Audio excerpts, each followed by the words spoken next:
Kisah Nabi Ibrahim. Nabi Ibrahim dibesarkan di Jazirah Arab, daerah Irak.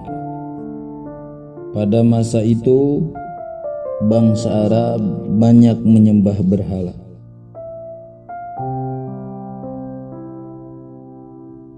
Ayah Nabi Ibrahim yang bernama Ajar, seorang pembuat patung berhala. Patungnya pun dijual ke warga untuk dijadikan sembah. Allah memberitahu Nabi Ibrahim, pikiran yang cerdas dan jiwa pemberani juga kritis. Allah memberi ilham kepada Nabi Ibrahim pemahaman bahwa menyembah berhala adalah kesesatan. Nabi Ibrahim bertanya kepada ayahnya, "Ayah, kenapa ayah menyembah patung dan berhala itu? Apakah ayah sendiri yang membuatnya? Apakah patung-patung itu tidak mendengar doa ayah?" Nabi Ibrahim berpikir keras. Siapakah Tuhan yang pantas disembah dan dipinta pertolongannya?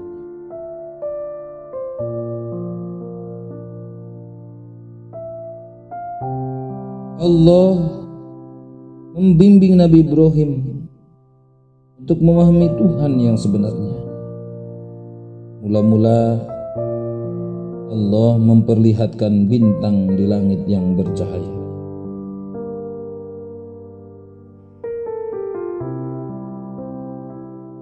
Nabi Ibrahim berkata, "Sungguh indah bintang di langit. Inilah Tuhanku." Ketika pagi tiba, langit pun terang, bintang pun hilang. Nabi Ibrahim berkata, "Aduh, bintangnya hilang.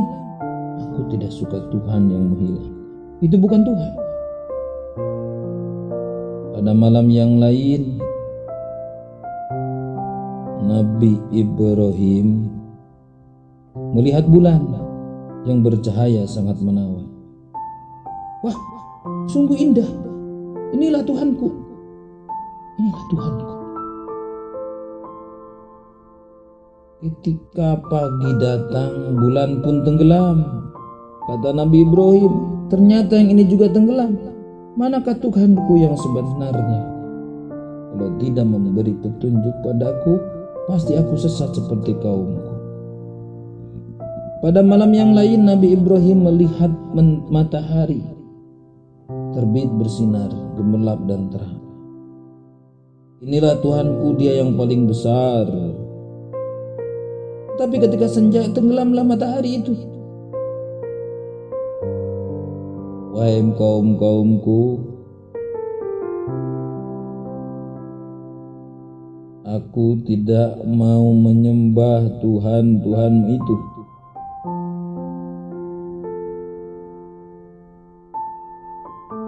Wahai kaum-kaumku, aku tidak mau menyembah Tuhan-Tuhanmu itu. Aku ingin mengabdikan diriku pada Pencipta semua ini." Nabi Ibrahim berusaha membuka pikiran kaumnya. Nabi Ibrahim pun berkata pada kaumnya, "Paman, patung apa-apa ini? Patung apa ini? Mengapa semua menyembahnya?"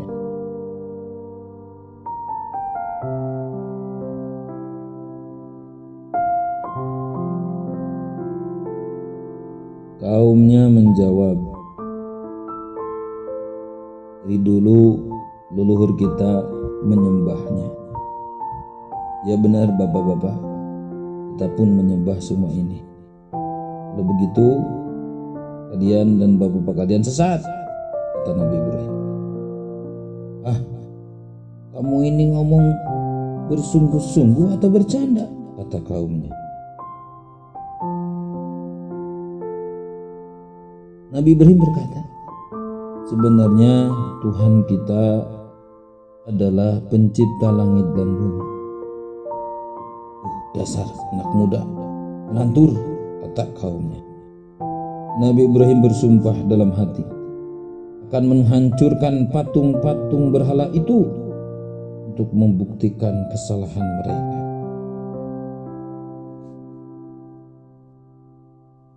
Suatu hari ada perayaan keagamaan kaum Nabi Ibrahim. Setelah memberi sesaji kepada berhala, mereka semuanya pergi keluar kota.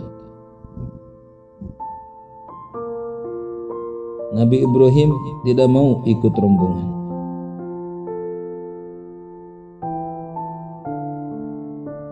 Ketika semua sudah tidak ada, diam-diam Nabi Ibrahim menuju tempat pemujaan berhala yang berisi banyak patung-patung. Dia melihat makanan sesaji untuk berhala-berhala itu masih utuh di hadapan tiap patung-patung itu. "Mengapa kamu tidak makan? Mengapa kamu tidak menjawab?" Nabi Ibrahim bertanya, lalu memukul patung itu dengan tangannya. Tentu saja patung-patung itu tetap diam. Nabi Ibrahim mengambil kapak lalu menghancurkannya. Patung-patung itu, ia hanya menyisakan patung yang paling besar dan mengalungkannya kepada lehernya. Ketika kaumnya pulang dari luar kota, mereka melihat patung berhala mereka hancur. Serentak mereka berteriak, kaget, gempar seluruh kampung. Tugas semua orang, terutama para pemuka kaum, menuju tempat pemujaan berhala. Siapa yang melakukan ini? Ada tuan-tuan kita. Kurang ajar. Kami dengar ada anak muda yang membenci Tuhan-Tuhan kita, Nabi Ibrahim namanya. Bawa ke sini anak itu. Maka Nabi Ibrahim dibawa ke hadapan para pemuka, disaksikan halayak ramai. "Apakah kamu yang menghancurkan Tuhan-Tuhan kita?" Nabi Ibrahim menjawab, "Yang menghancurkan patung-patung ini adalah patung yang besar ini. Bukanlah dia membawa kapak? Tanya saja dia kalau bisa menjawab." Orang yang mendengar jawaban Nabi Ibrahim pun tersadar merekalah yang keliru dengan menyembah patung-patung itu. Tapi kekafiran yang sudah mendarah daging membuat mereka memutarbalikkan kebenaran. Tentu di sini ada campur tangan daripada setan. Kaum Nabi Ibrahim berkata, "Kamu kan tahu dia tidak bisa berbicara, apalagi bergerak, menghancurkan patung kami. Berarti kamulah yang melakukannya." Nabi Ibrahim pun berkata, "Jadi mengapa kalian menyembah patung yang tidak bisa berbuat apa-apa? Melindungi diri sendirinya saja tidak mampu, apalagi melindungi kalian?" Pemuka kaum Nabi Ibrahim berunding untuk bisa menghukum Nabi Ibrahim. Beberapa orang mengusulkan membakar Nabi Ibrahim hidup-hidup. Maka penguasa waktu itu, Raja Namrud, memerintahkan untuk membuat bangunan tempat pembakaran Nabi Ibrahim di tengah lapangan agar bisa disaksikan orang banyak. Nabi Ibrahim diikat lalu dilempar ke dalam api. Api berkobar sangat panas. Allah berfirman, "Hai api, dinginlah dan menjadilah keselamatan bagi Nabi Ibrahim." Maka ketika kobaran api yang dahsyat telah padam, keluarlah Nabi Ibrahim dengan segar bugar dan tidak terbakar sedikit pun. Bahkan pakaiannya pun juga utuh, hanya tali pengikatnya yang musnah terbakar. Ketika sudah diangkat menjadi Rasul, Nabi Ibrahim dengan giat dan sabar mendakwahkan ajaran Allah Subhanahu wa Ta'ala. Kaum Nabi Ibrahim waktu itu menyembah dewa-dewa. Raja mereka, Raja Namrud, dipercaya sebagai keturunan dewa. Namrud adalah seorang yang cerdas dan kuat. Kepemimpinannya di kaumnya, semua itu membuat dia takabur dan begitu kejam. Dia menganggap dirinya sebagai Tuhan yang harus disembah. Mendengar dakwah Nabi Ibrahim, Raja Namrud mengundang beliau ke istana. Tentu tujuannya untuk menghentikan dan menghukum Nabi Ibrahim. Kemudian Raja Namrud dan Nabi Ibrahim berdebat tentang Tuhan yang patut disembah. Raja Namrud berkata, "Siapakah yang kau anggap Tuhan, Ibrahim? Apakah kekuasaannya?" Nabi Ibrahim menjawab, "Tuhanku adalah yang menghidupkan dan mematikan." Raja Namrud pun berkata, "Aku juga bisa menghidupkan dan mematikan. Aku bisa menjatuhkan hukuman pada orang-orang dan aku bisa berkuasa untuk mengampuninya dan membiarkannya mereka hidup." Kata Nabi Ibrahim, "Allah menerbitkan matahari dari timur. Kalau kau juga Tuhan, terbitkanlah matahari dari barat." Raja Namrud tercengang dan terdiam mendengar jawaban Nabi Ibrahim. Dia kebingungan bagaimana menjawab tantangan Nabi Ibrahim.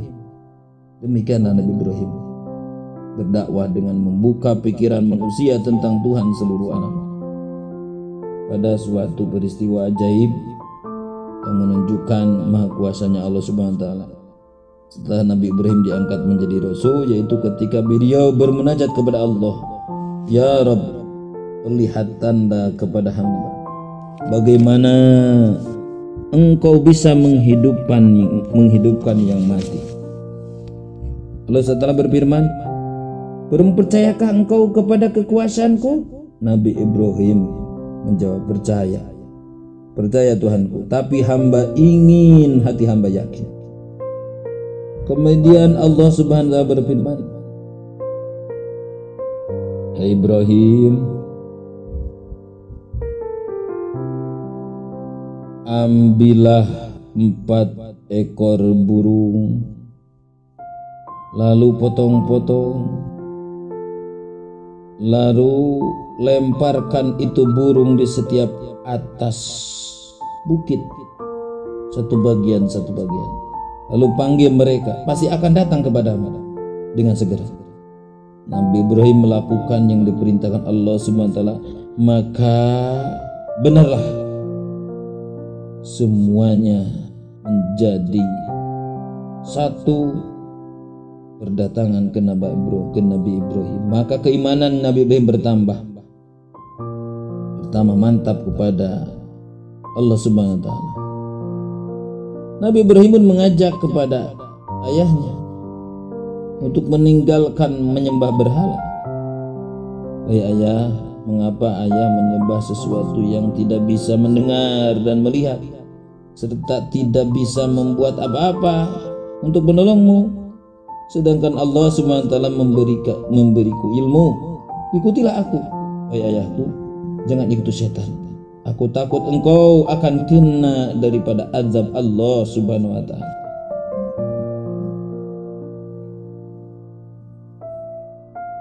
Ayah Nabi Ibrahim menjawab, "Bencikah engkau pada Tuhanku? Diam. Kalau tidak kau diam, akan aku ranjam. Pergilah, tinggalkan aku." Nabi Ibrahim berkata, "Selamat berpisah ayah, semoga keselamatan dilimpahkan kepadamu.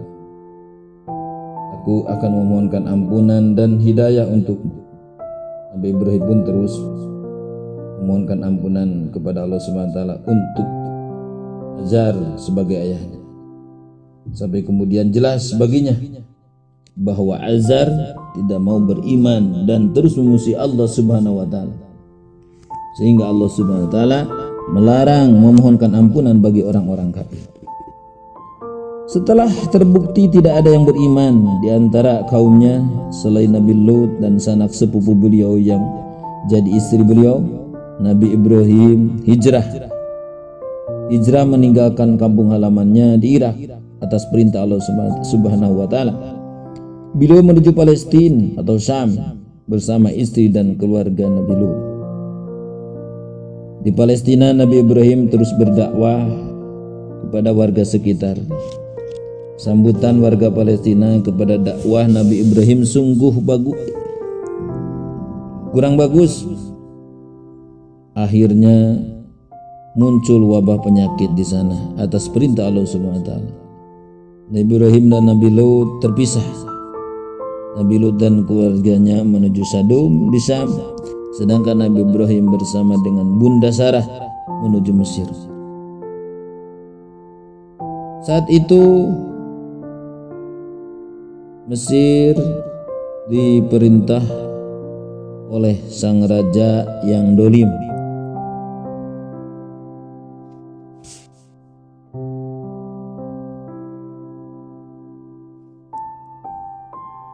Dia menyukai wanita-wanita cantik untuk dijadikan selir-selirnya, dan tidak peduli wanita itu bersuami atau tidak. Bila wanita itu bersuami, maka suaminya akan dibunuh. Raja Mesir bermaksud buruk kepada Bunda Sarah yang cantik. Maka Nabi Ibrahim berbohong bahwa beliau adalah saudaranya supaya tidak dibunuh oleh raja. Allah Subhanahu wa taala menghalangi niat jahat sang raja.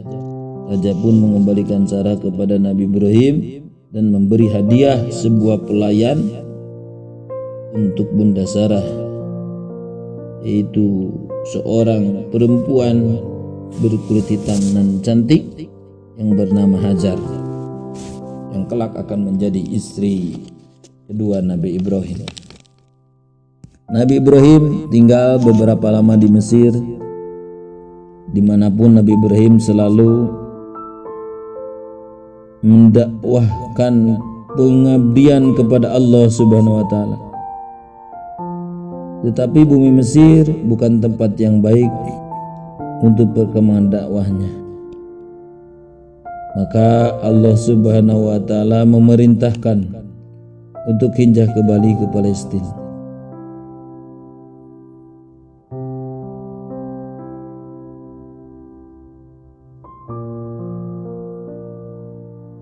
Sekian puluh tahun berkeluarga, Nabi Ibrahim belum dikarunia anak.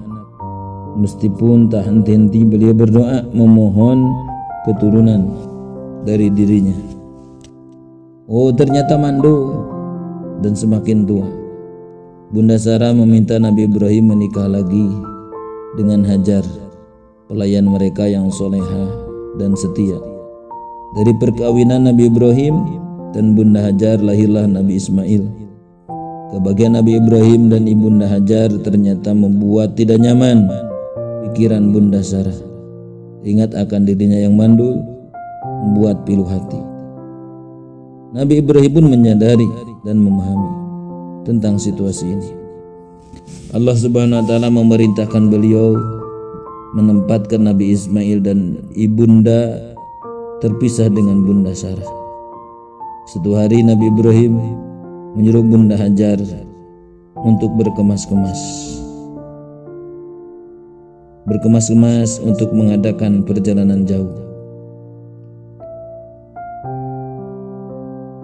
Nabi Ismail yang masih menyusui pada ibunya ikut di bawah. Mereka melintasi rute yang panjang.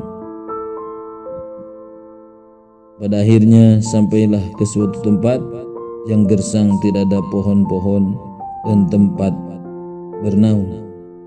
Udaranya panas, yang ada hanyalah hamparan pasir dan bukit-bukit berbatu-batu. Inilah yang namanya Mekah Al-Mukarramah.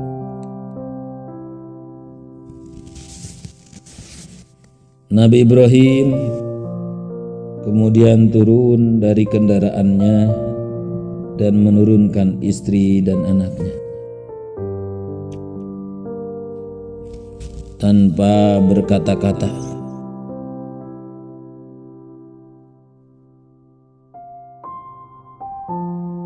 Bunda Hajar yang melihat keanehan ini langsung berteriak memanggil, Nabi Ibrahim, kemana? Kenapa kau biarkan kami sendirian di sini? Nabi Ibrahim tidak menjawab, hanya menunduk dan terus berjalan. Apakah ini perintah Allah Subhanahu wa taala? Ya, Nabi Ibrahim menjawab. Begitu aku yakin Allah Subhanahu wa taala tidak akan membiarkan kami. Itulah jawaban dari Bunda Hajar.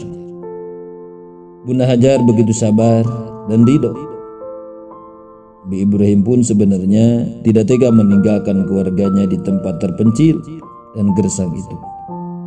Tetapi keyakinan akan kebenaran Allah Subhanahu wa taala dan Allah Subhanahu wa taala menjadikan beliau mematuhi perintah yang sulit ini.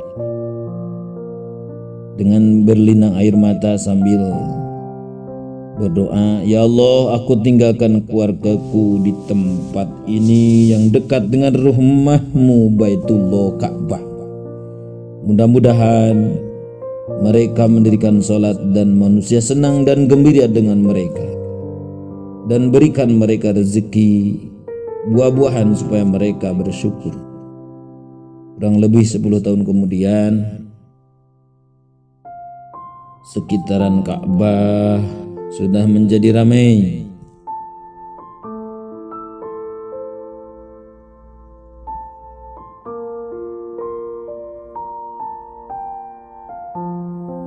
Banyak orang-orang yang mukim di sekitaran Ka'bah setelah munculnya sumber Zamzam.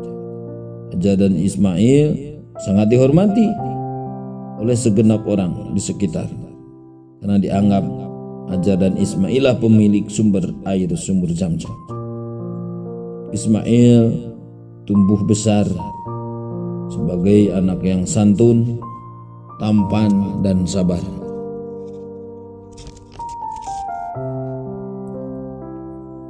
Satu ketika Nabi Ibrahim bermimpi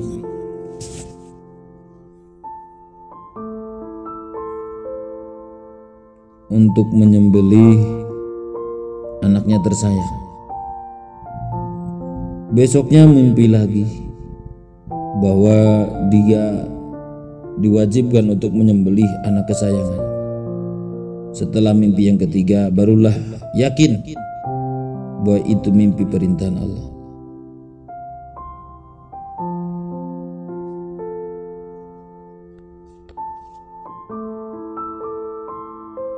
Dia pun bermusyawarah dengan keluarganya, dengan istri dan anak tercinta Ismail. "Ya anakku, apa pendapatmu tentang mimpiku, ya Ismail?" Ismail memahami bahwa ayahnya adalah seorang nabi. Mimpi adalah sebuah perintah. Nabi Ismail berkata, "Ayah, laksanakan perintahan Allah. Laksanakan." Selanjutnya Nabi Ibrahim dan Nabi Ismail pergi untuk mendatangi tempat menyembelih.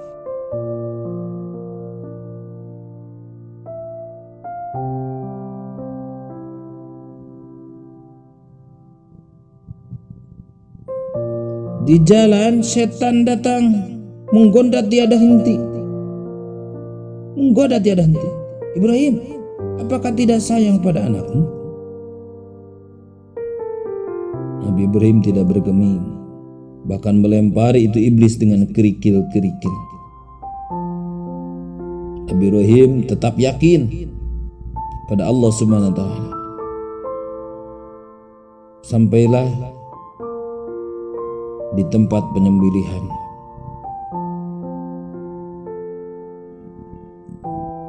Nabi Ibrahim sudah mengeluarkan golok yang sangat tajam. Nabi Ismail pun sudah bersiap diri. Beliau sudah siap untuk disembelih oleh sang ayah. Ketika itu Allah berfirman, "Hai Ibrahim, engkau telah mentaati perintahku yang sulit ini.